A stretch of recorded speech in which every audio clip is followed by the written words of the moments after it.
A Baby Plant from Look About You, Book 3 by Thomas W. Hoare. Taken from Gutenberg Project. Read by Saifan. Today, said Uncle George, we are going to try to find out something about seeds. And he placed upon the table a saucer full of beans which had been soaking in water for 2 days.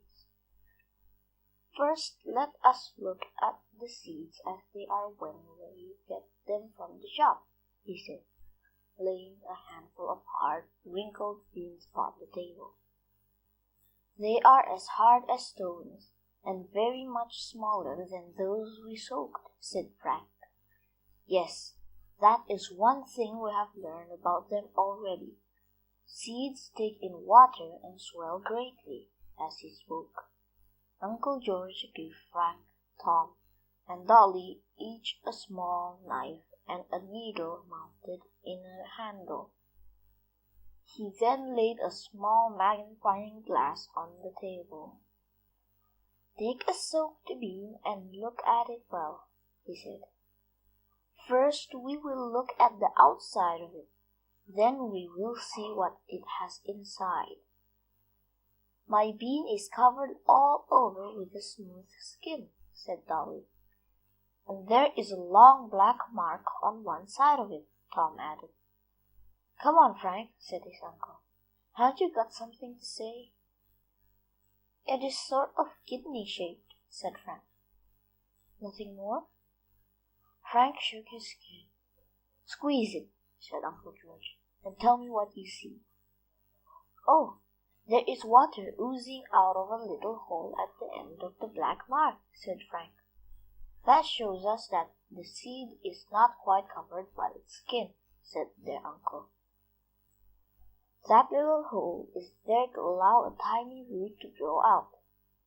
Now, let us remove the skin, or skins, rather, for there are 2 of them.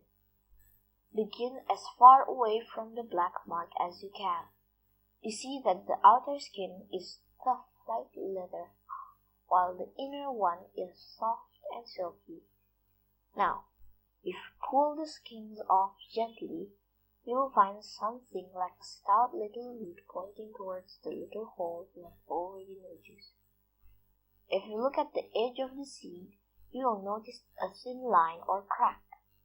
Putting the knife into this crack, we'll find that the seed consists chiefly of 2 large, flat, white parts or lobes, with a very small object in between them.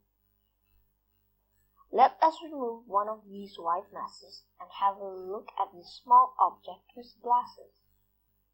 Each of the children had a look through the glasses in turn. Why, said Tom, it is very like what we found inside the horse chestnut bud. I can see 2 tiny leaves. Remove the little object on the point of your needle and look at it again, said Uncle George. It has got something that your little horse chestnut shoot did not have, I think. There is a little thing like a root, said Tom. It is a little plant with a very fat little root, said Frank. That is just what it is, said his uncle. Every seed got a little plant inside it, Uncle George, Dolly asked. Every seed, Dolly, no matter how small. Uncle George split up one of the hard seeds that had not been soaked and showed them a little plant of the same kind inside, but it was so hard and brittle that he could crumble it up into powder between his fingers. And what are the 2 large white lobes for? Asked Frank. These are the seed leaves. They are stores of plant food.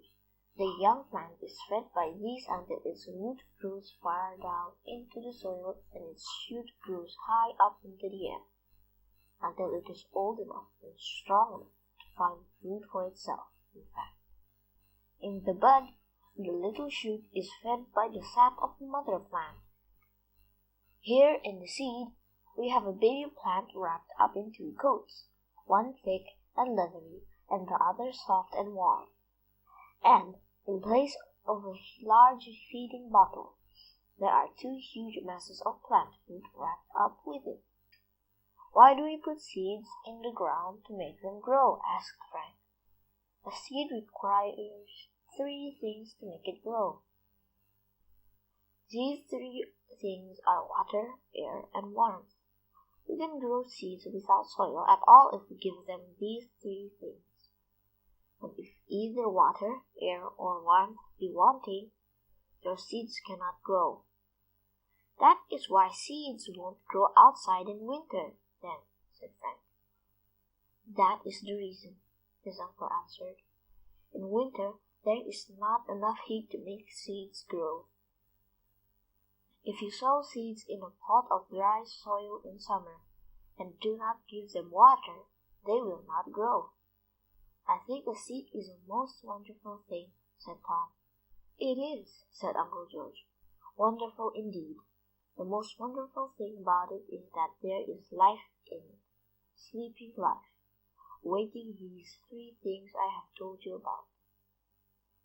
Dried up and as hard as stone, it will keep for years, but when air, warmth, and moisture are given it, it springs into life and becomes a plant, which grows, produces seeds, and dies. Now, we will plant the rest of the soaked beans, not in the ground, for I want to let you see that the seed leaves contain far more food than the tiny plant requires to feed it until it is old enough to take care of itself.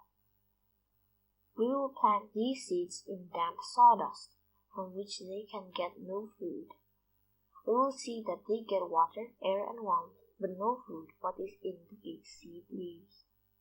Uncle George then got a box filled with sawdust and placed the beans in it. He arranged them in different ways. Some beans he placed edgeways, others longways, others lying on their sides. "I am doing this," he said, "to show you that no matter how a seed happens to lie in the soil, its root will always grow down and its shoot will always grow up." He then covered them up with a thin layer of sawdust and placed the box in a warm corner of the kitchen. The boys promised to water the seeds every day and to watch them as they grew. The end.